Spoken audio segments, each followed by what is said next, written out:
Olá pessoal, tudo bem? Hoje nós vamos falar cálculo do domínio de funções.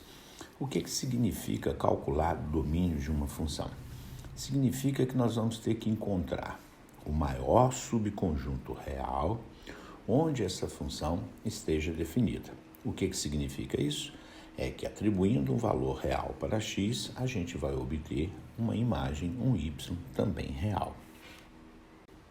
Em matemática, nós temos praticamente dois tipos de restrições. A primeira, que não existe divisão por zero, e a segunda, que não existe no conjunto dos reais raiz de índice par de números negativos. Então, toda vez que a gente for calcular o domínio de uma função, nós temos que pensar nessas duas restrições, ok? Na primeira, que não existe divisão por zero, e que não tem raiz de índice par de números negativos, ok? Vamos ver alguns exemplos, como que a gente faz isso daí.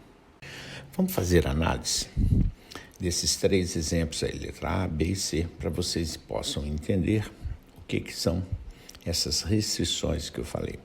Veja, no primeiro caso, na letra A, nós temos uma função que é a raiz quarta de 8 menos 2x. Por ser uma raiz de índice par, a expressão 8 menos 2x não pode assumir valores negativos.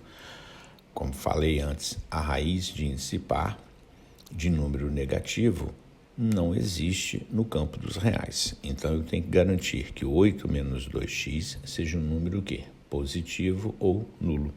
Por isso que eu coloquei 8 menos 2x maior ou igual a zero. Resolvendo essa inequação, chegamos à conclusão que x é menor ou igual a 4. Então, eu falo que o domínio é qualquer número real, x pertencente a R, tal que o x seja menor ou igual a 4. No segundo caso, na letra B, veja que no numerador nós temos uma raiz cúbica de 4 menos x. Por ser uma raiz de índice ímpar, a expressão 4 menos x pode assumir qualquer valor, tanto positivo, negativo ou nulo, porque a raiz sempre vai existir. Então, o meu problema fica onde? No denominador. Lá eu tenho uma raiz quadrada de 3x menos 6. Por ser uma raiz quadrada, uma raiz de índice par, a expressão 3 menos x não pode ser negativa.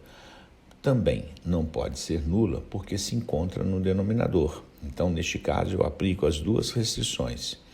Então, eu tenho que garantir que o 3x menos 6 seja o quê? Maior do que zero, não podendo ser igual.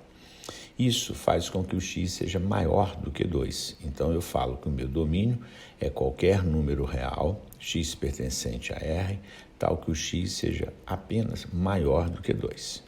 Já na letra C, repare que eu tenho a mesma, raiz cúbica, raiz de índice ímpar, de x menos 4, então o x menos 4 ele pode ser positivo, negativo ou nulo, que não vai interferir no resultado. A gente sempre vai encontrar um resultado real.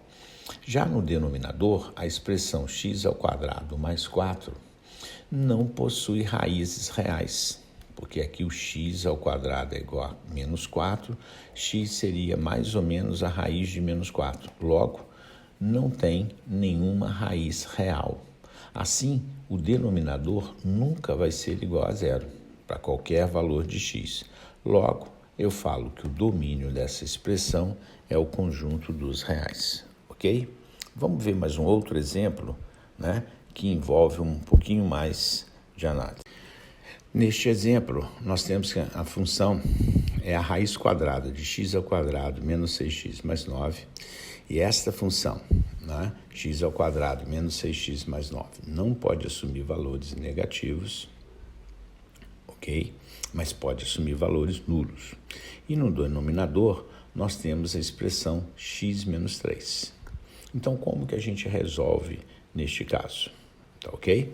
Então, nós temos uma restrição no numerador, que tem que ser positivo ou nulo, e temos uma restrição no denominador, que não pode ser igual a zero. Então, o domínio vai ser sempre o quê? A interseção das duas soluções. Resolvendo a primeira, eu tenho que fazer com que x ao quadrado menos 6x mais 9 seja maior do que zero, maior ou igual a zero. Então, na verdade, eu tenho que estudar o sinal dessa função. mais tarde nós vamos ver inequações, vocês vão entender melhor como que faz esse tipo de inequação. Então eu faço um esboço do gráfico, a parábola tem concavidade voltada para cima, porque o coeficiente de x2 é positivo, e tangencia o eixo x no ponto 3. Logo, no ponto 3 ela é nula e nos demais pontos ela é sempre o quê? Positiva. Então, a princípio, a função no numerador pode ser a sua solução, os reais. Agora, como no denominador, né, o x menos 3 tem que ser diferente de 0, o x tem que ser diferente de 3, então significa que o domínio desta função é exatamente o quê? Qualquer número real, exceto quem? O número 3, ok?